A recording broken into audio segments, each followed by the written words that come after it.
सहनायों की सदा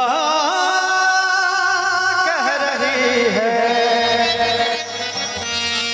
अच्छा थोड़ा सा साइड में आ जाइए, दूल्हे राजा दिखने चाहिए। हाँ अब दिख रहे हैं तो दूल्हे राजा के लिए ताली तो होनी चाहिए ना। थोड़ा जोर से बजाइए, ऐसे बजा ज्यादा ठंडा उन्होंने मार दिया है। ठंडा का दिन बजाएगा तो और मजा आएगा। देखिए ठंडा के दिन में ताली बजाएगा तो गर्मी आएगा। ठीक है, ऐसे गर्मी वाला मशीन हम लेके आए हैं, थोड़ा देर के बाद शुरू करेंगे। अरे बाप रे, गर्मी का मशीन के नाम पे चाचा जी के चेहरा पे देख रहे हैं जी। आपकी मुस्कुराहट ऐसे ही बरकरार रहे, महादेव की कृपा बनी रहे। और कहते हैं सहनायों की सदा कह रही है,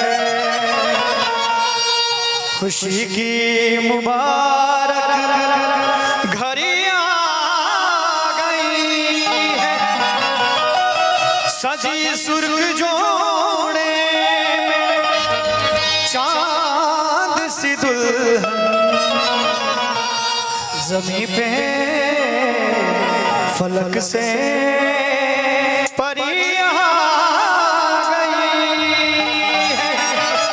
और कहते हैं कि तुम्हारे शहर का मौसम बड़ा सुहाना लगे। हमारे नितेश शर्मा जी हमारे ऐसे इंसान हैं जिनका योगदान हमारे जीवन में बहुत ज़्यादा है। जहां हम नहीं पहुंचते यहाँ पहुंच के हमारा जुगाड़ लगा देते हैं। और हमारे मैनेजर हैं, अगर आप किसी भी तरह का प्रोग्राम अगर बुक करना चाहते हैं तो इनसे संपर्क कीजिए। बाकी उधर QR कोड लगा हुआ है। कहाँ गए? अरे आप बैठ जाते हैं, मेरा दिल बैठ जाता है। बताइए बाबू हमनी के अवस्था बूढ़ पुरानिया के भेल टोहनी के लइका फैका गाना बजाना 4G 5G के जमाना में सुन के बड़ा नीक लागता। ए चलते बबुआ हम बैठ के अपन कोना डबले बड़ी वही लग से खाली मिस कॉल मारा टानी वैलिडिटी सब समाप्त हो गइल बा। और चलिए क्या कहना है।